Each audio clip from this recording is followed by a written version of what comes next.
Hola chicos, ¿cómo están? El día de hoy les voy a traer una clase de epilepsia que ya es tema del segundo bloque. Una disculpa si pues no subí ya ningún pues video o anuncio de que pues iba a continuar el curso. Es que como que se me complicaron estas últimas semanas y por lo mismo de que pues me retrasé en subirles las clases muestra y así, pues decidí que este segundo bloque igual lo voy a dar de manera gratuita.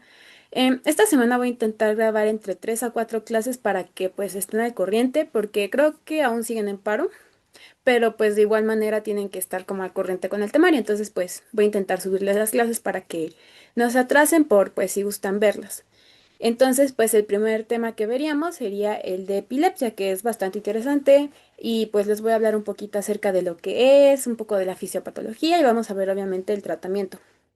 Entonces, antes de definir lo que es la epilepsia, hay que saber lo que primero es una crisis convulsiva.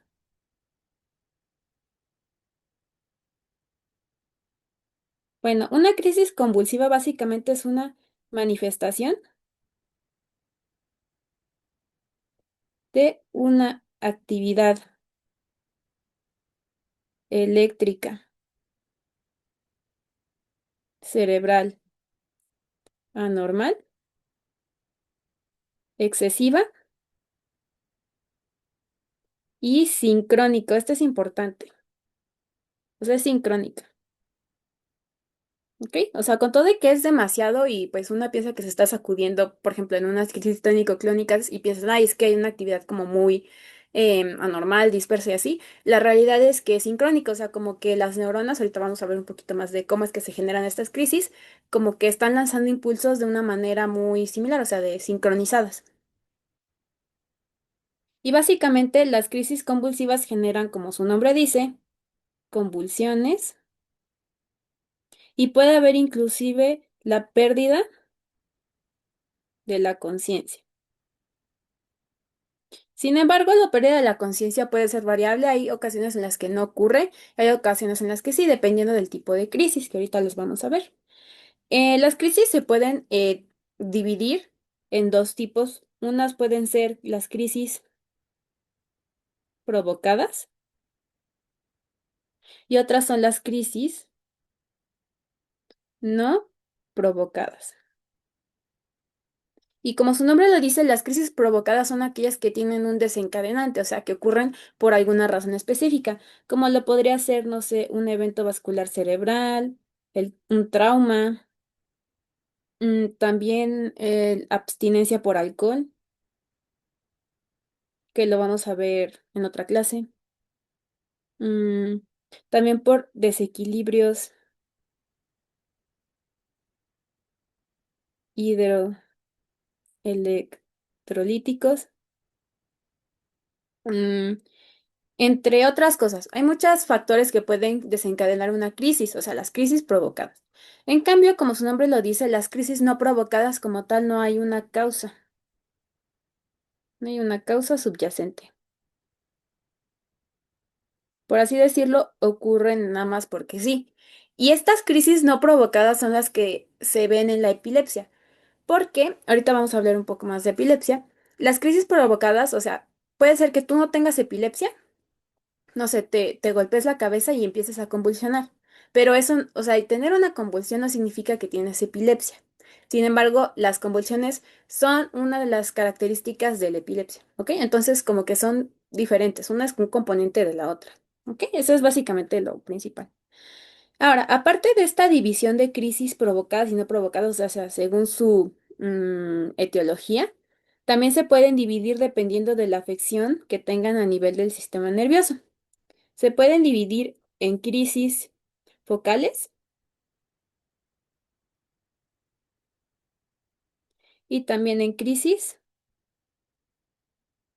generalizadas. Esta es otra división. Ahora, las crisis focales básicamente ocurren en un hemisferio, como se puede ver en este dibujo, o sea, solo se afecta un hemisferio. Y el hemisferio porque más se llega a afectar en en los tipos de crisis focales es el lóbulo temporal. pero se puede afectar cualquier otro lóbulo, solamente que este es el que se afecta con mayor frecuencia. También algo importante es que puede o no haber pérdida de la conciencia. Ay.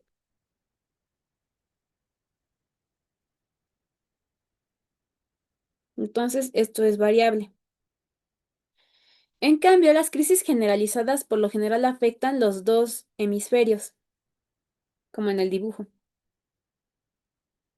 Y aquí sí va a haber una pérdida de la conciencia. Esto quiere decir que, no sé, estás, no sé, escribiendo, leyendo, viendo la tele, empiezas a convulsionar y como que no te das cuenta de qué pasó, o sea, convulsionas, por así decirlo, despiertas y dices, ¿qué pasó? ¿Ok? Eso es más o menos lo de la pérdida de la conciencia. Después de tener una crisis, hay un periodo que se llama postictal, que es como el periodo de recuperación, porque los pacientes cuando dejan de, bueno, acaba su convulsión, no es como que ya estén así normal, o sea, como antes de que convulsionaran, sino como que aún quedan como confundidos, aletargados, cansados. Entonces ese es el periodo posictal. También algo característico de las crisis generalizadas es que suelen tener muchas manifestaciones motoras, también las focales, pero más las generalizadas, como pueden ser las crisis tónico-clónicas, que es justamente como se ve cuando se están como, están temblando, o sea, de que se están contrayendo, relajando los músculos. Por eso es tónico, de que están pues contrayendo y clónicos, ¿ok? También pueden ser mioclónicas o atónicas, o sea, con pérdida del tono muscular. Entonces, esa es otra forma de dividir a las crisis convulsivas, dependiendo de la afección a nivel del sistema nervioso.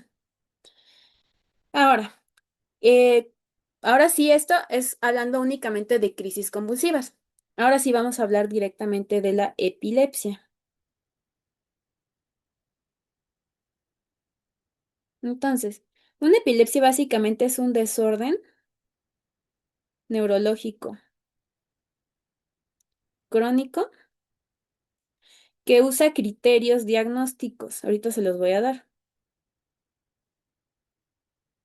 Y estos criterios básicamente se van a basar en el tipo de crisis, la frecuencia, qué factores de riesgo se tienen, si hay condiciones subyacentes como los podrían ser síndromes epilépticos, que estos síndromes son como afecciones que se tienen y que aparecen, que es como que son constantes, o sea, que aparecen a determinada edad, que tienen patrones electroencefalográficos muy característicos, o sea, sí, como ese tipo, como podrían ser el síndrome de Lennox-Gastaut, que pues no sé si lo conocen, que es un tipo de epilepsia que ocurre muy frecuentemente en niños. Entonces, como que esos síndromes epilépticos están muy relacionados, bueno, o sea, tienen un patrón muy característico, por así decirlo. Entonces, pues esos son como para lo que se utiliza para diagnosticar la epilepsia. Entonces, vamos a ver rápidamente cuáles son los criterios diagnósticos. O sea, estos no se lo tienen que saber para la materia, pero pues sí, siento que sería bueno que pues una vez lo supieran como para añadir un poquito más de conocimiento. Entonces, como tal, se pueden tener tres criterios. El primer criterio básicamente dice que se tengan más de dos crisis no provocadas o crisis reflejas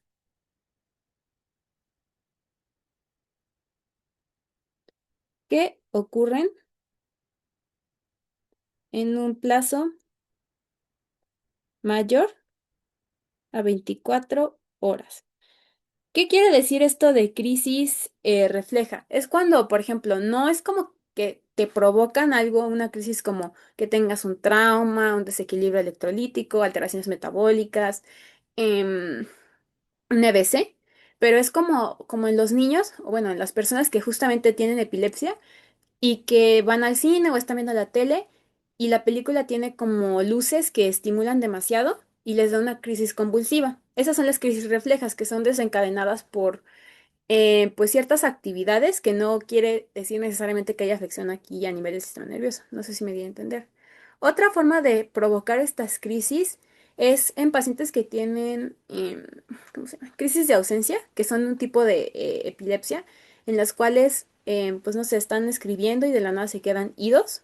Duran por lo general 10 segundos estas crisis de ausencia, o sea, se quedan idos 10 segundos Igual como que pierden la conciencia, o sea, no están conscientes de que se quedan así y luego regresan a actuar normal.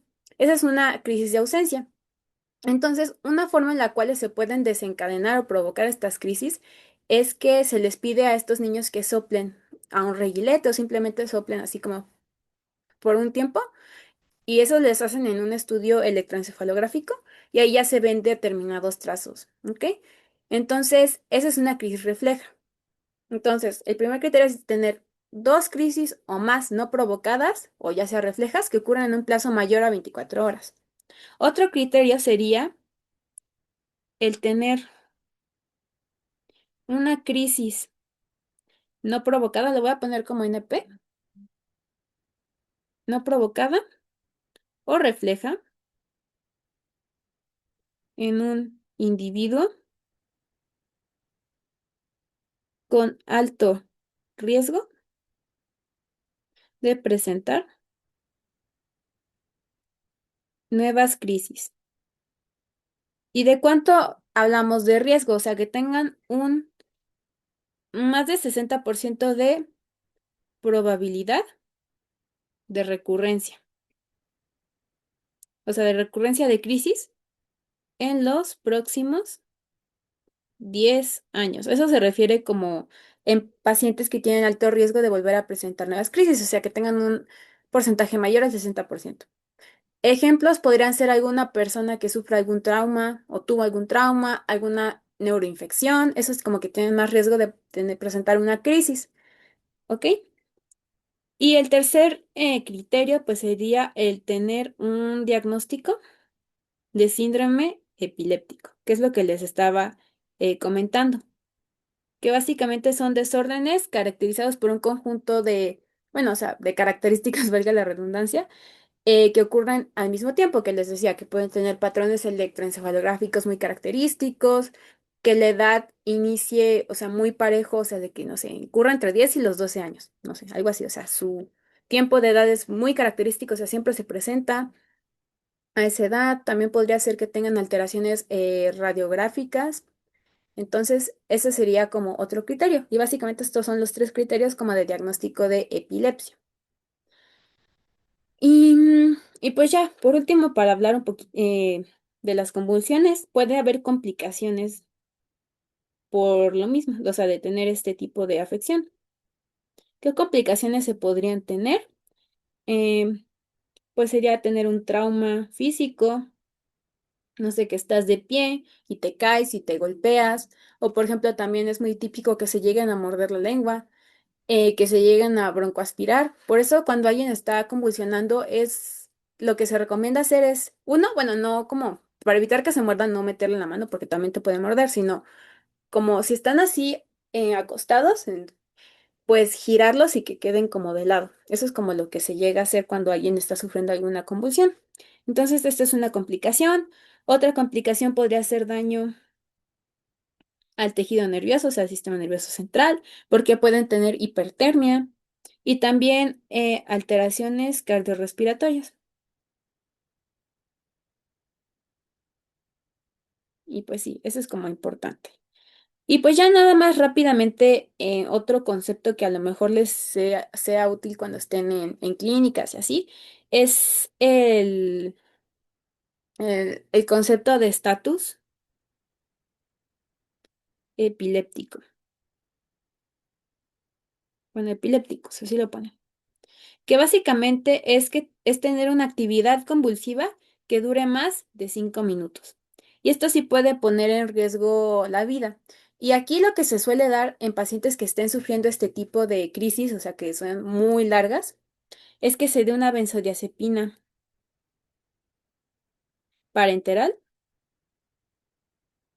y después también dar un fármaco anticrisis parenteral. O sea, les digo, esto es por si se los llegan a preguntar cuando entren en clínicas o ahorita a lo mejor algún doctor que tengan que sea como muy específico para que lo sepan. Y pues ya eso sería como tal de la clínica, algunas definiciones que pues sí considero que son importantes y así. Ahora vamos a ir a lo que siento que es como más importante para la materia de farma, que es comprender justamente el mecanismo de las convulsiones. Entonces, como tal, una convulsión se origina por sinapsis defectuosas.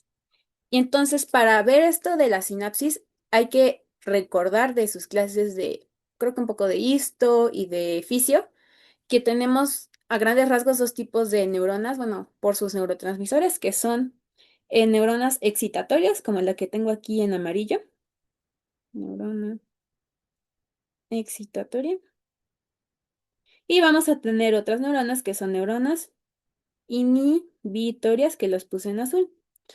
Hay varios neurotransmisores, tanto excitatorios como inhibitorios, pero aquí para la materia vamos a centrarnos en dos. Como el neurotransmisor inhibitorio más importante en el cuerpo va a ser GABA. Y el neurotransmisor excitatorio más importante va a ser el glutamato.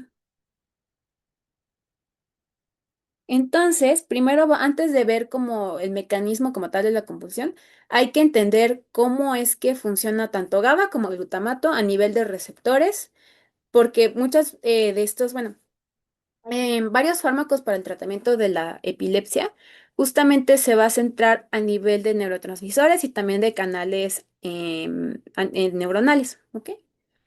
Entonces, primero vamos a hablar acerca de los mecanismos de GABA. Aquí por eso puse la neuronita de color azul, que tiene justamente GABA. Ahora, antes de ver exactamente qué es lo que hace GABA a nivel de otras neuronas, hay que recordar justamente cómo es que ocurre la liberación del neurotransmisor.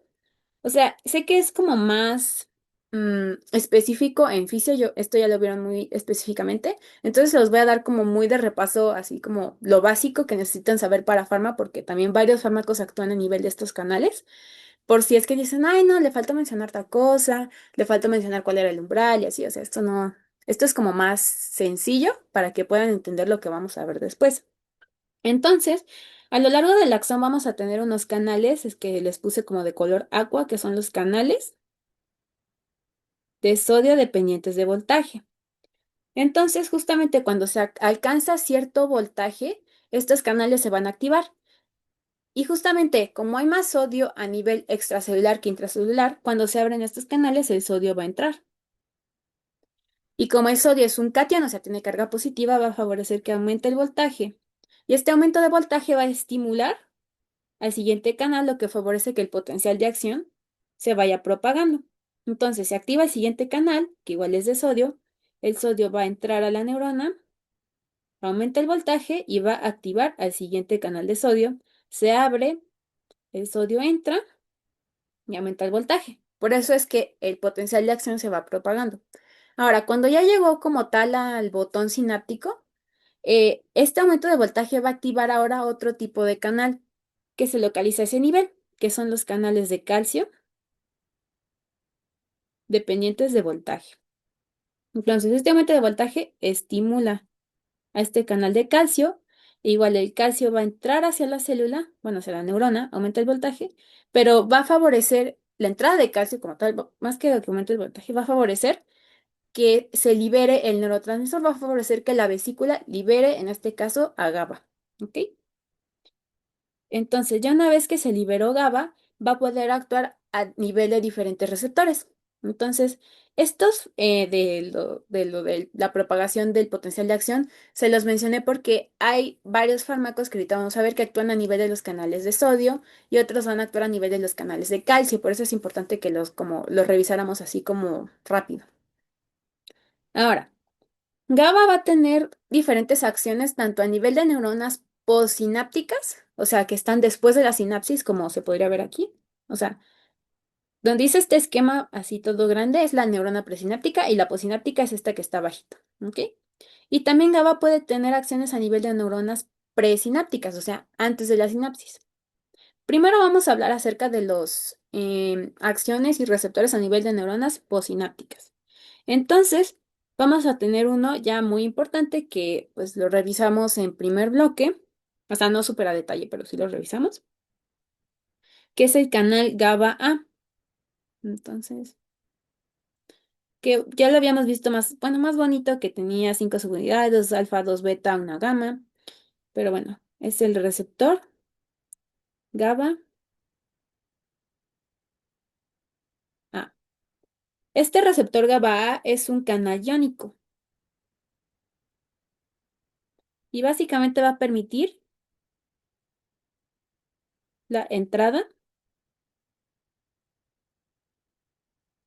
de cloruro. Entonces, GABA se une, esto es entre la subunidad alfa y beta, y cuando se une GABA, va a favorecer que el cloruro entre hacia la célula. Y como el cloruro es un anión, o sea, tiene carga negativa, va a hacer que el voltaje disminuya. Y esta disminución del voltaje, pues va a evitar que pues se alcance el umbral para desencadenar el potencial de acción. Entonces, por eso es que GABA es un neurotransmisor inhibitorio. Disminuye el voltaje, disminuye la excitabilidad. Ese es uno de los mecanismos por los cuales GABA funciona. Otro canal muy importante en estas neuronas, en la neurona postsináptica de igual manera, va a ser el receptor GABA B. A diferencia del receptor GABA A, el receptor GABA B es un receptor acoplado a proteínas G. En este caso, a la proteína G. También se llama receptor metabotrópico por si sus doctores los usan con ese término, pero receptor metabotrópico y acoplado a proteína G son sinónimos, ¿ok?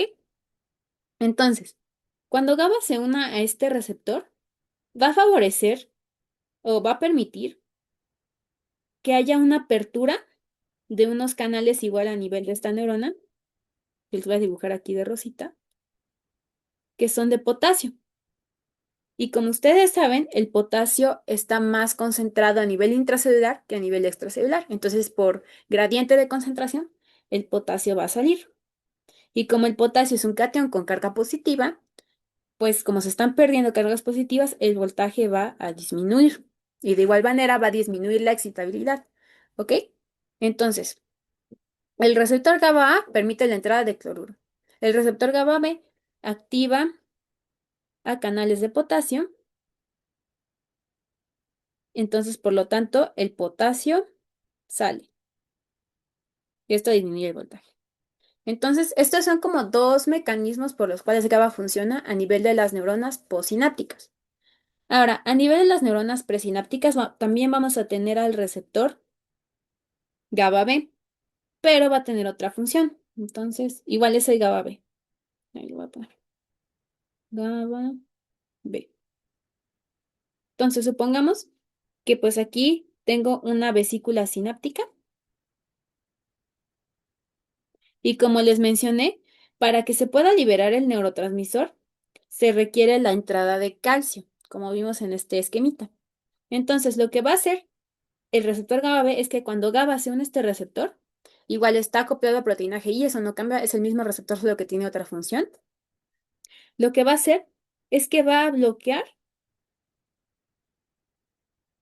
al canal de calcio. Entonces, si está bloqueado el canal de calcio, el calcio no va a poder entrar. Y si no puede entrar, pues no se va a liberar el neurotransmisor. ¿Ok? Esa es la otra función que tiene GABA a nivel de neurona postsináptica. Entonces, va a inhibir a los canales de calcio dependientes de voltaje y por lo tanto no se libera el neurotransmisor. Entonces aquí ya vamos a tener las tres acciones de GABA, dos a nivel de neuronas postsinápticas y una a nivel de una neurona presináptica. ¿Ok? Entonces, pues eso sería como tal todo acerca de GABA. Ahora vamos a ver un poco más del glutamato, que igual está sencillito como cuáles son sus mecanismos. Y aquí los vamos a ver a nivel de una neurona postsináptica.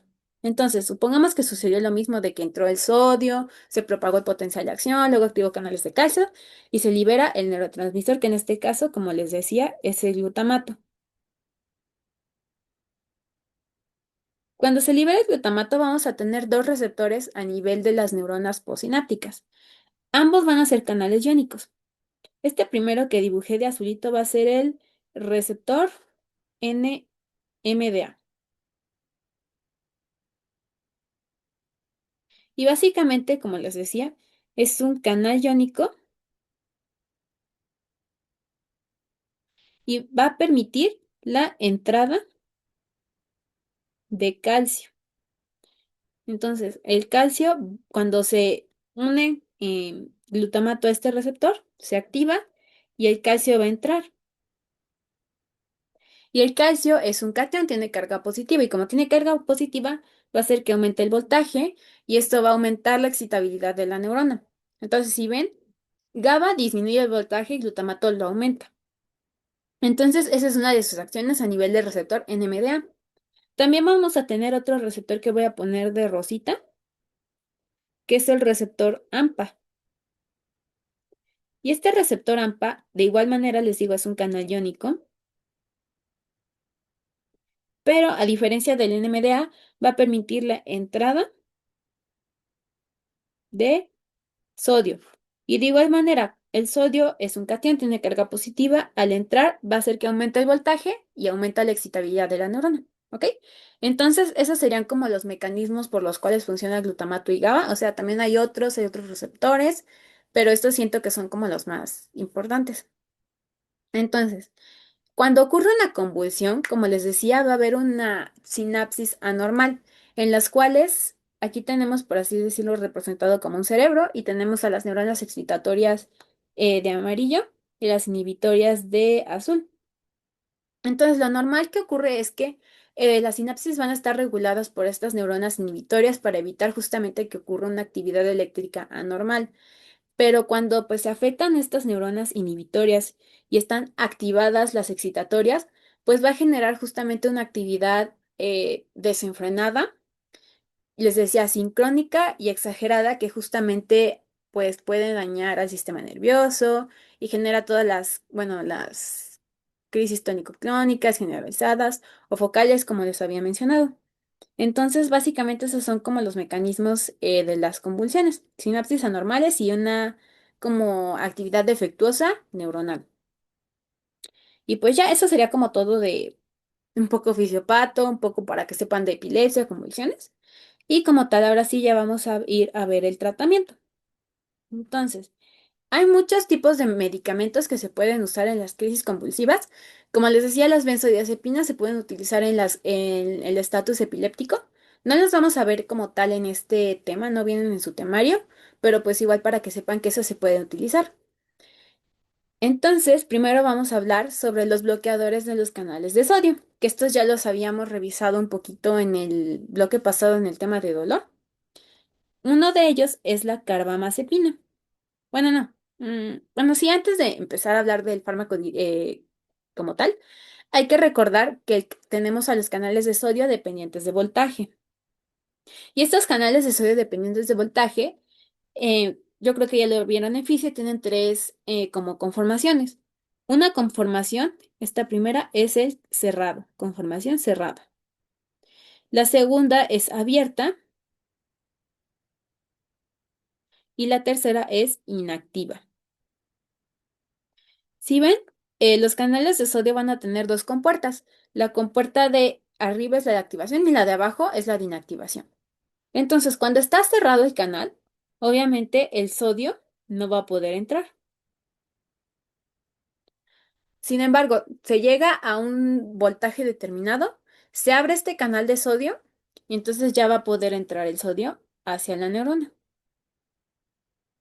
Pero va a haber un punto en el cual esta entrada de sodio va a aumentar tanto el voltaje que estos canales se van a volver a cerrar, pero no se van a cerrar por la puerta de activación, sino por la de inactivación. Igual va a evitar que el sodio entre, pero además, en la conformación inactiva, el canal va a ser insensible a los cambios de voltaje. Esto lo diferencia mucho también de la conformación cerrada, porque en el cerrado se alcanza determinado voltaje, se abre, entra el sodio. En cambio, en la conformación inactiva, da igual cuánto aumentes el voltaje, no va a poder entrar el sodio hasta determinado tiempo en el cual pues se vuelva a cerrar, porque este ciclo va a ser así como se ve. Primero cerrado, bueno, le voy a poner por aquí. Primero va a estar cerrado, va a pasar a estar abierto, luego inactivo y del inactivo va a pasar al cerrado, o sea, es como un ciclo, así se va a repetir, ¿ok? Entonces, es importante que sepan esto porque justamente los bloqueadores de canales de sodio no es que te lo bloqueen, sino lo que van a hacer es que van a prolongar el periodo de inactivación de estos canales, o sea, los van a volver insensibles a los cambios de voltaje, pero por mucho tiempo, o sea, más de lo que el canal está pues acostumbrado a estar inactivo, por así decirlo. Entonces vamos a hablar primero de la carbamazepina, que les decía que es uno de estos medicamentos. Entonces, carbamazepina.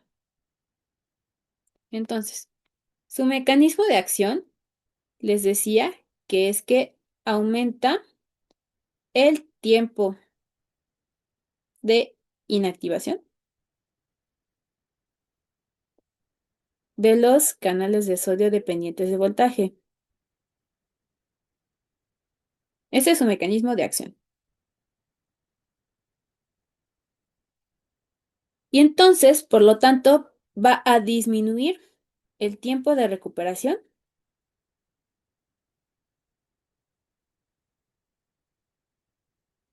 de estos canales. O sea, en vez de que rápidamente pase de estar inactivo a cerrado, se va a tardar más tiempo en recuperar. ¿Ok? Este, y pues ya, básicamente eso sería el mecanismo de acción de la carbamazepina. Ahora, vamos a hablar rápidamente de sus efectos adversos. De efectos adversos, puede generar depresión respiratoria porque está pues disminuyendo la actividad neuronal, está generando una depresión al nivel del sistema nervioso, entonces puede también afectar la respiración. Entonces, depresión respiratoria. Puede generar somnolencia por lo mismo. También puede generar toxicidad hematológica, ya que puede generar anemia aplásica y agranulocitosis.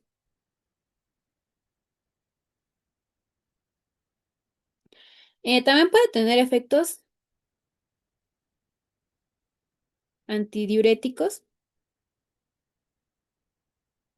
Esto porque aumenta la concentración de la hormona ADH o arginina vasopresina, que es la hormona antidiurética. Entonces, si aumenta las concentraciones de esta hormona, pues no te van a dar ganas de ir al baño, ¿ok? Entonces, este es otro efecto, pues, adverso, por así decirlo. Y algo muy importante es que la carbamazepina es teratogénica y por ende está contraindicada su uso en el embarazo, ¿ok? Entonces, esos son como efectos adversos importantes. Ahora vamos a hablar rápido de su farmacocinética.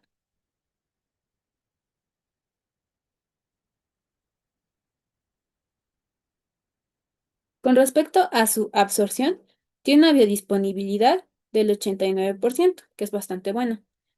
De distribución, tiene una unión a proteínas plasmáticas que es igual al 74,8%. Su metabolismo va a ser hepático y va a dar un metabolito activo, que es la 10-11-epoxicarbamazepina, que les digo que es activo. Ahora, algo súper importante que yo creo que sí es bastante preguntable y pues aún así es necesario que lo sepan, es que la carbamazepina es un inductor del CYP3A4, de la UGT y del CYP12. Esto, bueno, si es que aún se acuerdan de sus clases del primer bloque de farma, van a recordar que un inductor de estas enzimas va a favorecer que justamente el CYP como que se haya tomado, no sé, una bebida energética y funcione mucho más rápido de lo que debería. Entonces, por ejemplo, si yo estoy tomando un medicamento que se metaboliza por el CYP3A4, la UGT o el CYP12, en vez de metabolizarse en un tiempo determinado, supongamos que se metaboliza en 2 horas. Bueno, no más, en 6 horas. Si tú das un inductor del CYP, como podría ser la carbamazepina, o sea, que está estimulando al CYP, en vez de que el fármaco se metabolice en 6 horas, se puede metabolizar más rápido, supongamos en 3 horas. Y esto es malo porque el efecto o la concentración de este fármaco en el cuerpo va a disminuir. Entonces, si tú estás tomando un medicamento que sí tiene que durar un tiempo determinado, por ejemplo, los anticonceptivos orales, y tú te tomas al mismo tiempo carbamazepina, disminuyes la concentración de estos anticonceptivos y pues no van a funcionar de manera adecuada. Entonces, igual con otros medicamentos necesarios, ¿no? Pero ese es como el ejemplo que más le suelen dar en los DEPAs, también que viene en el Goodman, pero pues sí es importante que conozcan esto. Entonces, yo creo que esto sí es bastante preguntable. Entonces, no olviden, la carbamazepina es un inductor del CYP.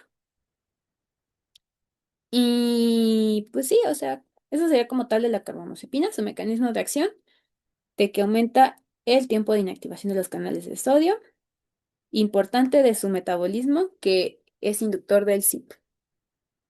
Ahora, siguiente medicamento que actúa igual de una manera muy similar es la oxcarba, oxcarbazepina, perdón, carbazepina. Y básicamente es un cetoanálogo de la carbamazepina.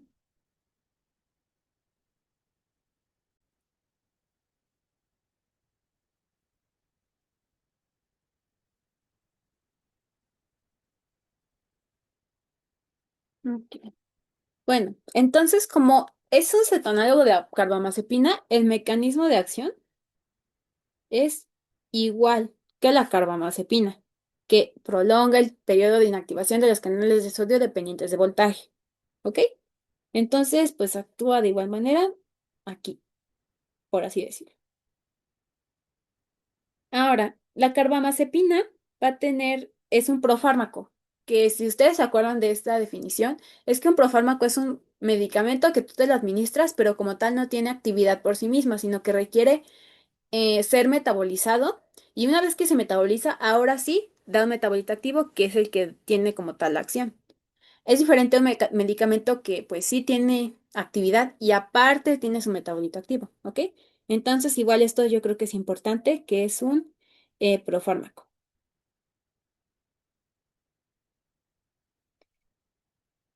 Entonces tenemos aquí a la oxcarbazepina y va a pasar, bueno, cuando se activa, va a pasar a ser eh, eslicarbazepina. Y este sí va a ser el fármaco activo, ¿ok? Entonces, pues igual yo considero que eso podría ser algo importante a recalcar. Ahora, ¿qué efectos adversos va a tener la oscarbazepina? Igual van a ser similares a los de carbamazepina, como lo de somnolencia, depresión respiratoria, y también puede generar hiponatremia, que de hecho, esto se me pasó a mencionarlo porque la carbamazepina también puede generar hiponatremia, y sí es un efecto adverso bastante severo. Entonces, igual, esto yo diría que es bastante importante que se lo aprendan, o sea, como un efecto adverso, la hiponatremia, ¿ok? Ahora, de la farmacocinética, les digo, este fármaco como tal se los di bastante cortito lo de mecanismo de acción, efectos adversos, porque es muy similar, pero la farmacocinética sí cambia.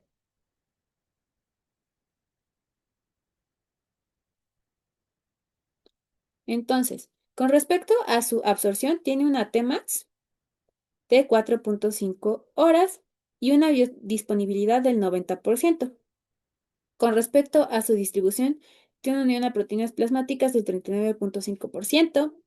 Su metabolismo es hepático y al igual que la carbamazepina es un inductor del CYP3A4. Sin embargo, es menos potente que la carbamazepina y su eliminación es tanto renal en un 95% como fecal en un 4%. Y ya, o sea, eso es como todo de la oxcarbazepina. Ahora, siguiente fármaco que igual inhibe los canales de sodio es la fenitoína.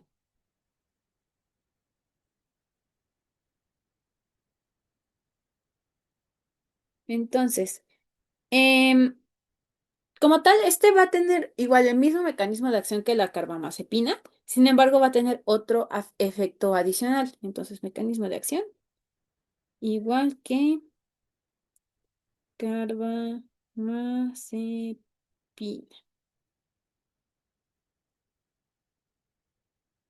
Sin embargo, en concentraciones, cuando ponga corchetes es de concentración por si no dicen qué es eso. ¿Ok? Entonces, en concentraciones de 5 a 10 veces más altas,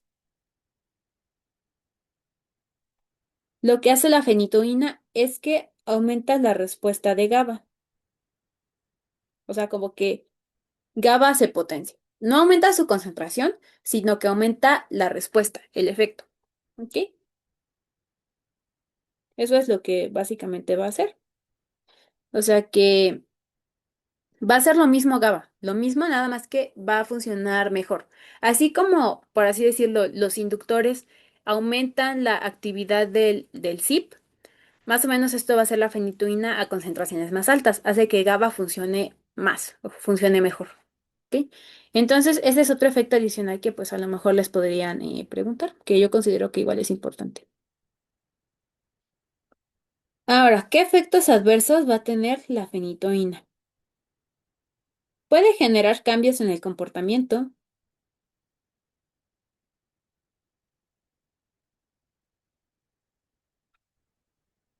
puede generar malestar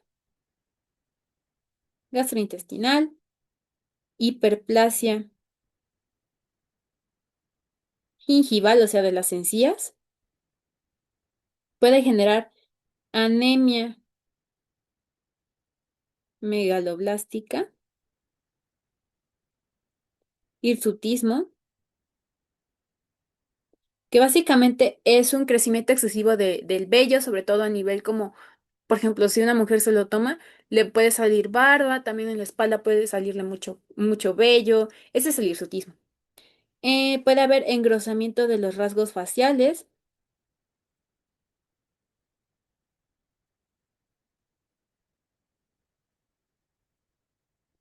em, puede haber osteomalacia. O sea, la fenitoína sí tiene bastantes efectos adversos. También generar hiperglucemia, un síndrome llamado de Stevens-Johnson, que pues es un tipo de hipersensibilidad. Y también, al igual que que la carbamazepina, puede generar teratogénesis. Por lo tanto, está contraindicado su uso en el embarazo. De estos efectos adversos, yo consideraría que los más importantes sería la hiperplasia gingival, la anemia, el hirsutismo y el engrosamiento de rasgos faciales. ¿Ok? Porque pues esto como afecta mucho la imagen corporal, bueno, la anemia megaloblástica como tal, ¿no? Pero los cambios en la imagen corporal pues sí son importantes mencionárselos a un paciente cuando le vas a dar un medicamento, porque tiene que entender que puede ocurrir esto, pero que es importante que pues no suspenda el medicamento. A menos que pues ya te lo solicite y pues le busques alguna otra opción. Pero pues sí es importante conocer todos estos efectos adversos que tiene la fenitoína. Ahora, de farmacocinética.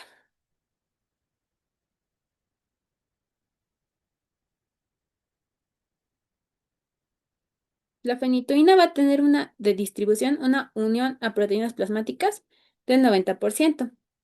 Su metabolismo es hepático y va a estar dado por el CYP12 9, 2C10 y 2C19. Y al igual que los demás bloqueadores de canales de sodio, es un inductor de ZIP. Entonces, para que pues no se compliquen, todos estos tres fármacos, carbamazepina, oxcarbazepina y fenitoína, inducen al ZIP, aunque el más potente, por así decirlo, es la carbamazepina. Ahora, de su eliminación, esto igual es muy importante, es que la cinética de eliminación de este fármaco es no lineal. Cinética de eliminación no lineal.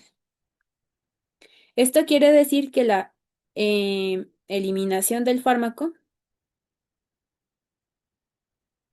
depende de la concentración del fármaco. Esto quiere decir que no depende de la vida media. Esto quiere decir que en determinado tiempo se va a eliminar determinada concentración.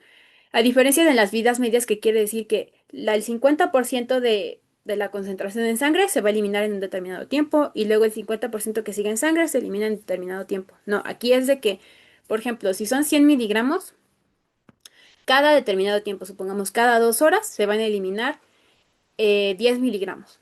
Y así sucesivamente, en vez de que sea el 50% y así. Por eso esto es diferente. De hecho, esto lo habíamos visto en farmacocinética. Y este es un fármaco que justamente tiene este tipo de cinética, que pues ya habíamos visto que lo más frecuente es lo de vidas medias, pero pues la fenitoína no cumple con eso de la vida media. ¿Ok? Aunque la fenitoína, si se da a dosis bajas, sí tiene una cinética de primer orden, o sea, por vida media. Entonces, a dosis bajas, igual es importante,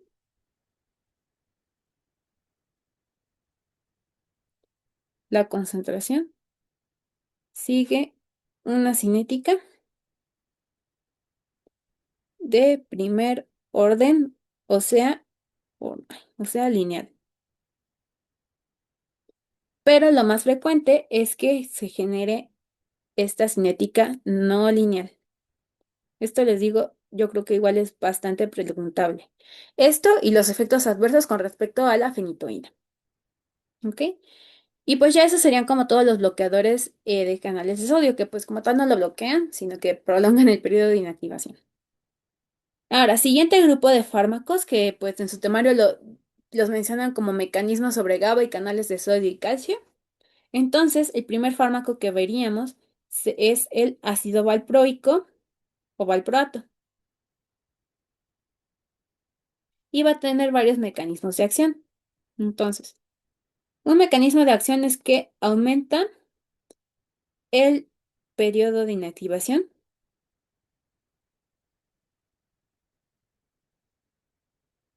de los canales de sodio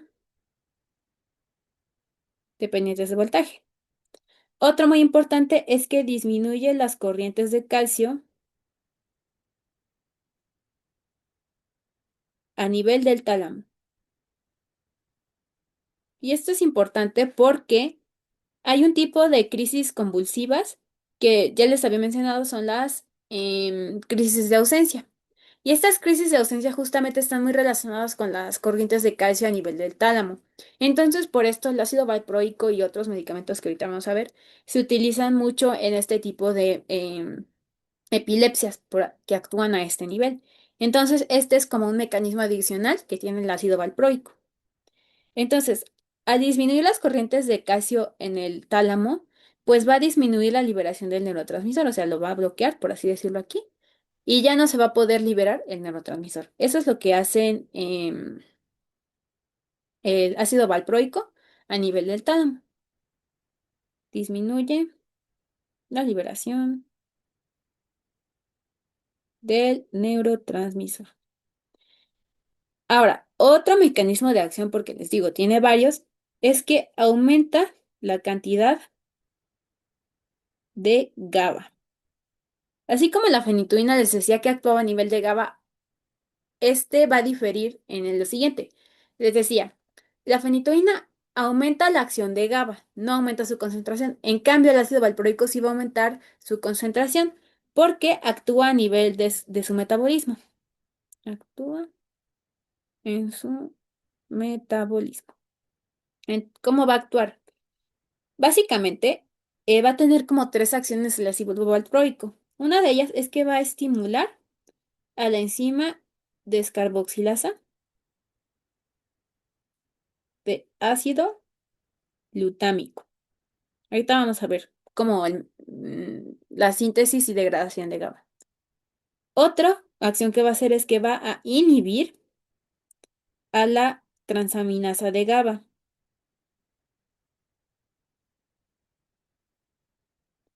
Y por último, también va a inhibir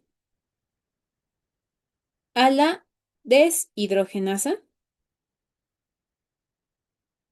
de semialdehído aldehído succínico. Entonces, pues vamos a ver cómo es que ocurre la síntesis y degradación de GABA. Entonces, aquí voy a poner la síntesis,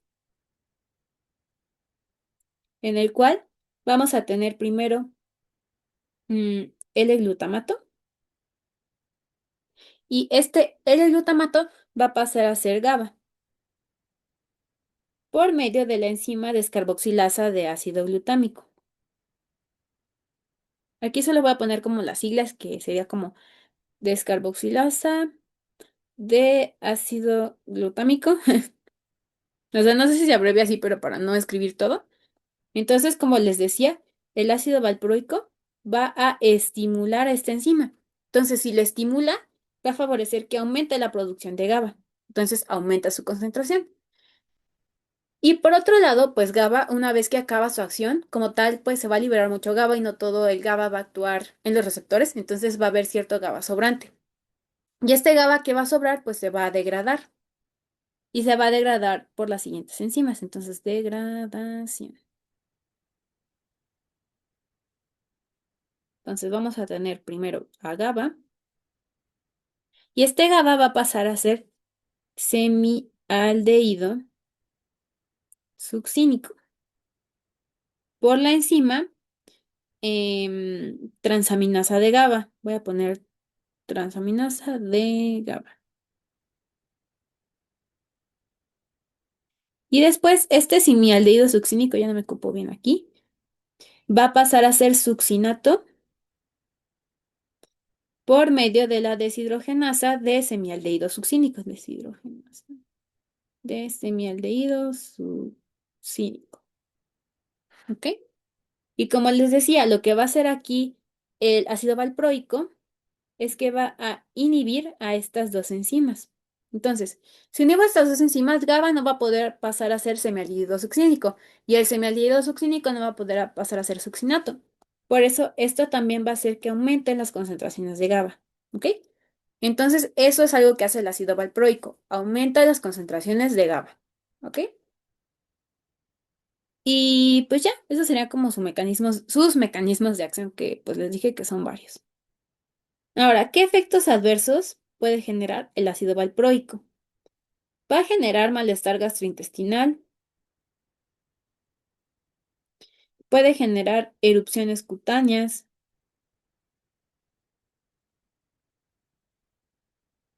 algo muy importante igual es la alopecia. O sea, si se dan cuenta, la fenitoína generaba hirsutismo, o sea, que te saliera más bello, y ácido valproico te genera alopecia. Yo me recordaba que el ácido valproico genera alopecia porque empieza con A de ácido y A de alopecia. Entonces, como que eso lo relaciono. Y pues ya fenitoína, pues lo contrario, hirsutismo. Em, ¿Qué otros efectos adversos tiene? Puede favorecer que las personas aumenten de peso y que aumenten las transaminasas hepáticas.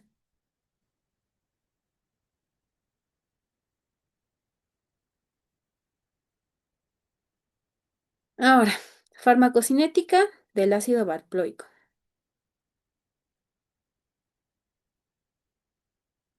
Con respecto a su absorción, va a ser rápida por vía oral. Alcanza su concentración máxima de 1 a 4 horas. Sin embargo, pues la Cmax se puede retrasar, o sea, se tarda más tiempo en alcanzar la concentración máxima si se toma con alimentos. ¿Ok? Entonces se prolonga al consumirse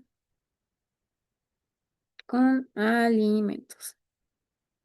Se los menciono porque una vez en un DEPA sí llegaron a preguntar es cierto con respecto era un antifúngico, ahorita no me acuerdo bien cuál, y eran cosas de farmacocinética, y sí venía algo del alimento que si se retrasaba su absorción y cosas así. Entonces por eso sí se los menciono por si es que les llegan a preguntar algo así. Ahora, de su distribución, tiene unión a proteínas plasmáticas del 90%. Su metabolismo es hepático por medio de la UGT y por medio de oxidación. y va a dar dos metabolitos activos. Uno que es el ácido 2-propil 2-pentenoico y el otro es ácido 2-propil 4-pentenoico. Y les digo, estos dos van a ser metabolitos activos. Y de su eliminación va a tener una vida media de 15 horas. Que entonces, esto es con respecto al ácido valproico. Y, pues no fue tanto. Creo que pensé que iba a ocupar más espacio, pero pues no. Bueno, siguientes fármacos van a ser, bueno, igual en su temario los ponen como mecanismos sobre el glutamato y canales de sodio. El primero que vamos a tener es la lamotrigina,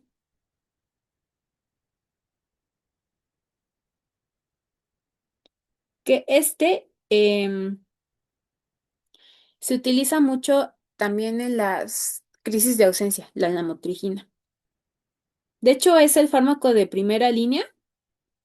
No, no, perdón. La motrigina es el fármaco de primera línea en crisis focales. Se los voy a anotar aquí. Primera línea en crisis focales. El valproato, bueno, el ácido valproico se utiliza de primera línea en crisis generalizadas. Aunque les digo que también se pueden utilizar en ausencias por lo de los canales de calcio, pero pues para que lo sepan. Y pues ya, bueno, a ver. Su mecanismo de acción de la lamotrigina va a ser el siguiente. Uno es que va a aumentar el periodo de inactivación de los canales de sodio dependientes de voltaje. Sí, casi todos tienen efectos a nivel de estos canales. También otro efecto que va a tener, bueno, mecanismo de acción que tiene, es que disminuye o inhibe la liberación de glutamato. Esto al actuar en los canales de sodio dependientes de voltaje. Entonces, supongamos, porque no lo voy a volver a esquematizar para pues no tardarme tanto, pero bueno, supongamos que esta neurona en vez de ser de GABA es de glutamato. Entonces, supongamos que es glutamato, lo que se va a liberar. Lo que va a hacer la lamotrigina es que justamente va a actuar a nivel de estos canales, o sea, va a prolongar su periodo de inactivación, pero sobre todo a nivel de glutamato. Entonces, si el sodio no puede entrar hacia la célula, no se va a propagar el potencial de acción. Y si no se propaga, tampoco va a activar a estos canales de calcio. Y si no hay calcio que entre, no se va a liberar glutamato en este caso. ¿Ok? Entonces, por eso se dice que la lamotrigina tiene efectos a nivel de la liberación del glutamato. Y pues justamente como el glutamato es un neurotransmisor excitatorio, si lo inhibas, como que disminuyes la excitabilidad neuronal y la actividad neuronal. Por eso, pues es bueno este medicamento. Mm, ahora, esos son sus mecanismos de acción, no son tantos como los el valproato. ¿Cuáles son sus efectos adversos? Puede generar mareo, ataxia, también puede generar diplopía, o sea, visión, ver doble, sí, ver doble, diplopía, náusea y vómito, puede generar una erupción cutánea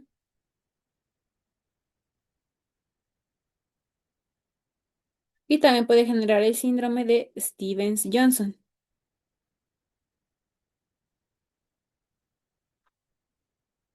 Ahora, ¿cuál es su farmacocinética?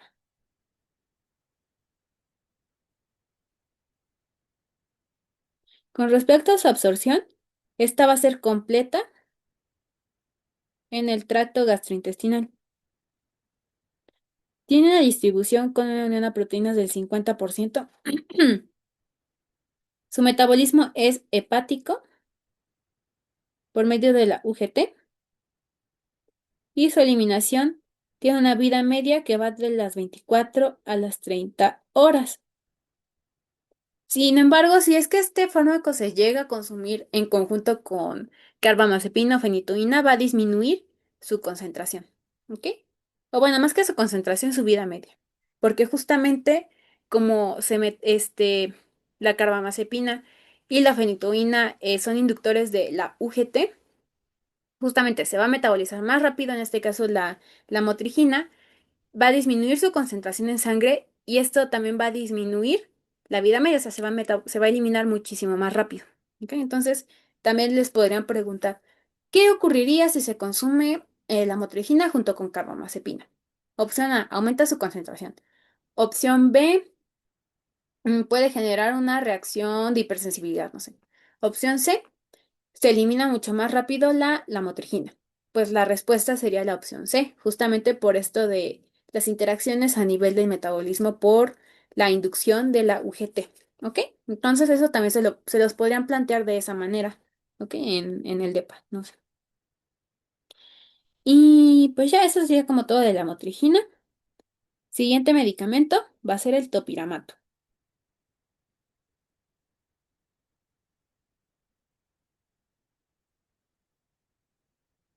Con respecto a su mecanismo de acción, es que va a disminuir las corrientes de calcio a nivel del tálamo.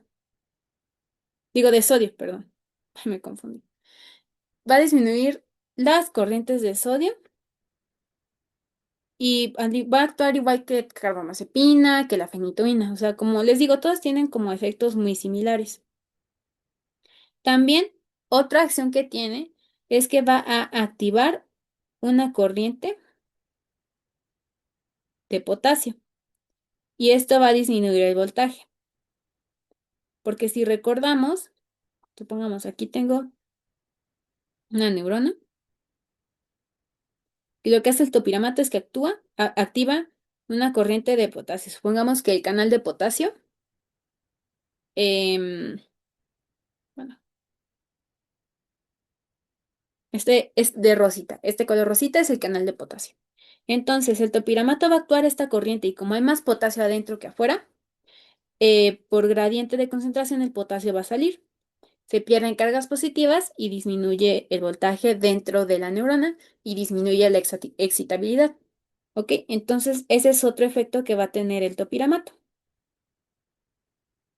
Otra acción que va a tener es que aumenta las corrientes postsinápticas de los receptores GABA. Ah, esto quiere decir igual. Como es postsináptico, aquí vamos a tenerla en una neurona postsináptica. Igual de rosita, voy a poner al receptor GABA, que recordemos que es un canal iónico que favorece la entrada de sodio. Entonces, si supongamos que se une de igual manera a GABA, lo voy a poner de este color, se une GABA, pero el topiramato va a hacer que aumente la corriente. Entonces, supongamos que si entraban, o sea, esto es como súper hipotético, pero para que me comprendas, si entraban dos cloruros, con el topiramato, en vez de entrar dos cloruros, van a entrar cinco cloruros.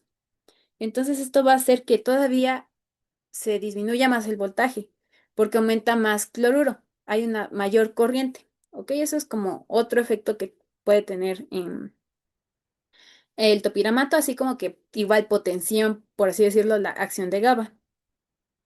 Y otro mecanismo de acción que tiene es que disminuye la activación de los receptores AMPA de glutamato, que recordemos que estos receptores AMPA permiten la entrada de sodio. Entonces, igual tenemos nuestra neurona posináptica y eso ahorita voy a tener a mi receptor AMPA. Entonces, como disminuye la activación, aunque tenga glutamato que se una, pues no lo va a activar, va a estar, por así decirlo, inhibido. Y como no va a estar activado, el sodio no va a poder entrar. Entonces, pues el voltaje no va a aumentar y disminuye la excitabilidad. ¿Ok? Entonces, ese es otro mecanismo de acción que tiene el topiramato. Entonces, tiene cuatro. a nivel de las corrientes de sodio, a nivel de las corrientes de potasio, a nivel de los receptores GABA A y a nivel de los receptores AMPA. Ahora, ¿qué efectos adversos puede tener el topiramato? Al igual que los demás fármacos anticrisis, porque así se denominan, o sea, antes se utilizaba el término anticonvulsivo, pero ahora lo más adecuado es decir fármacos anticrisis, es que va a generar somnolencia, puede generar pérdida de peso y algo muy importante, que no es un mecanismo, un efecto adverso que compartan con otros fármacos, es que favorece la precipitación de la formación, o bueno, más que precipitación, precipita la formación de cálculos renales. Y esto ocurre debido a que inhibe a la anhidrasa carbónica. Y justamente la anhidrasa carbónica pues tiene bueno, está involucrada en esto de la formación de ácidos bases por el bicarbonato, el CO2. Entonces, si se está inhibiendo esta anhidrasa carbónica, pues va a generar cambios a nivel del pH urinario. Y justamente uno de los componentes que favorece la formación de piedras, bueno, va a haber varios factores, pero uno son alteraciones en el pH. Entonces, pues si alguien ya tiene predisposición por no sé, que toma demasiado sodio, factores heredofamiliares, que tenga, no sé, hiperparatiroidismo y tenga calciuria, y aparte se le altera el pH urinario, puede favorecer que se le formen cálculos renales. ¿Ok? Entonces, ese igual es un mecanismo de acción que yo considero que pues es muy, muy importante y pues también bastante preguntable. Entonces, pues esos son. Ahora, vamos a hablar de la farmacocinética.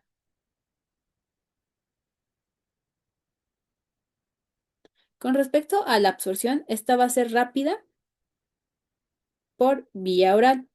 De distribución tiene una unión a proteínas que es del 10 al 20%. Su metabolismo va a ser hepático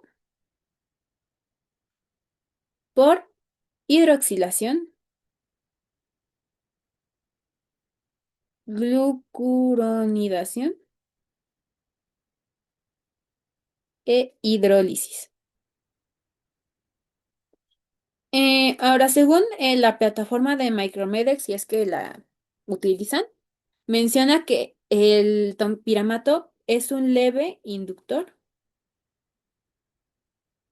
del CYP3A4.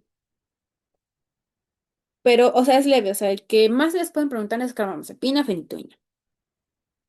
Ahora, de su eliminación tiene una vida media aproximadamente de un día. Y pues ya, eso del topiramato. Ya casi acabamos, solamente nos faltan dos fármacos más y ya, son libres. Entonces, otros fármacos que tienen otros mecanismos de acción. Uno es el levetiracetam. Mm, Levetiracetam. Va a tener como les decía, un mecanismo de acción un poco diferente y va a ser el siguiente. Este fármaco se denomina fármaco SV2A porque eh, básicamente se une a la proteína SV2A, o sea, les digo, es como un nombre bastante raro, em, que básicamente es una proteína que se localiza en la vesícula sináptica. Entonces, supongamos que aquí tengo mi neurona, no sé, de glutamato. Tiene la vesícula. Adentro de la vesícula está el neurotransmisor y voy a tener a la proteína SV2A aquí de azulita en la vesícula. Entonces lo que va a hacer el levetiracetam es que se va a unir a esta proteína y modifica la liberación de glutamato y GABA. Entonces básicamente lo que hace es eso. Entonces, se une a la proteína SV2A y afecta la excitabilidad neuronal. Esto debido a que modifica la liberación de glutamato y GABA. Modifica las de ambas porque justamente como es una proteína que se localiza en las vesículas, pues estas vesículas las van a tener todas las neuronas, tanto inhibitorias como excitatorias, ¿ok? Entonces por eso modifica ambas liberación de neurotransmisores. De igual manera, otro efecto que puede tener el levetiracetam, o bueno, mecanismo de acción, es que inhibe los flujos de calcio. Y pues ya. Mm, Ahora, efectos adversos que puede tener, similares a los que ya hemos visto antes, somnolencia, ataxia, mareo, somnolencia, mareo, ataxia. También puede generar alteración del estado de ánimo.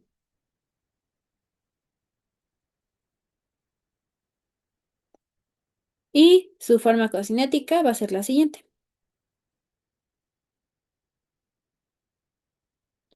Con respecto a su absorción, esta es rápida. De distribución, no se une a proteínas plasmáticas. De metabolismo sufre hidrólisis y de su vida media de eliminación va a ser de 6 a 8 horas. Y pues eso sería del levetiracetam. Entonces, ya ven, tiene un mecanismo de acción bastante diferente a los que ya hemos visto. Este no actúa a nivel, o sea, sí actúa a nivel de flujos de calcio, pero lo más importante sería como lo de la proteína SV2A, que está a nivel de la vesícula sináptica. Y bueno, ya por último, vamos a tener a la etosuximida, que este sí es el fármaco que se utiliza de primera línea en el tratamiento de crisis de ausencia.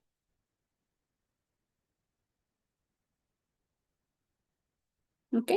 Entonces, crisis de ausencia, etosuximida. Crisis generalizadas, ácido valproico. Y crisis focales, la motrigina. ¿Ok? Por si pues, se los llegan a preguntar o sea, no creo que les pregunten esto, pero pues para que lo sepan. Ahora, su mecanismo de acción es que va a disminuir las corrientes de calcio talámicas, que les decía que justamente estas están involucradas a nivel de las crisis de ausencia. Entonces, pues si las disminuye, pues va a beneficiar mucho a estos pacientes. Y básicamente ese es su mecanismo de acción. Ahora, farmacocinética,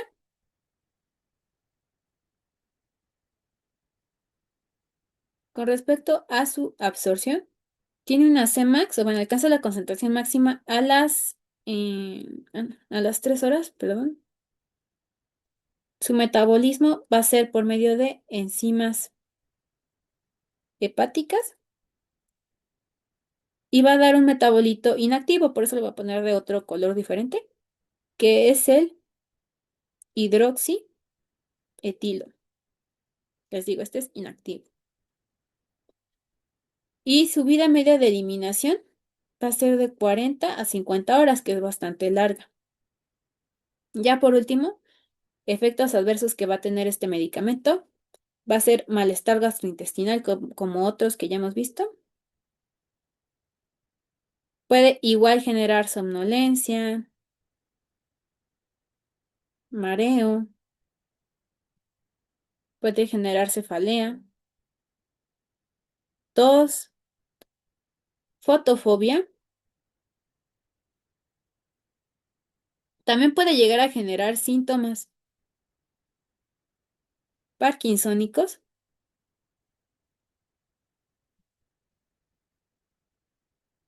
Puede generar igual alteraciones sanguíneas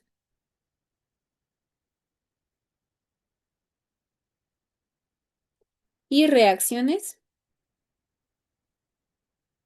cutáneas. Yo tengo un amigo que me decía que a veces para recordar los efectos adversos como que se imaginaba que cada medicamento, o bueno, pues sí, como que cada medicamento era como una criatura Y entonces me acuerdo que me dijo que él se imaginaba a la etosuximida como, creo que como un vampiro o algo así, justamente porque hay fotofobia, ya ven que pues dicen que los vampiros no les puede dar el sol. Hay reacciones cutáneas como pues relacionadas igual como al sol y así, bueno, eso lo decía él. Igual alteraciones sanguíneas de la sangre porque pues toman sangre y así. Entonces como que esto sí como que me lo recordó, no sé si a ustedes pues les pueda servir eso, pero básicamente esto sería como todo por la clase de hoy, o sea, sí fueron bastantes fármacos, pero pues intenté dárselos de una manera bastante completa.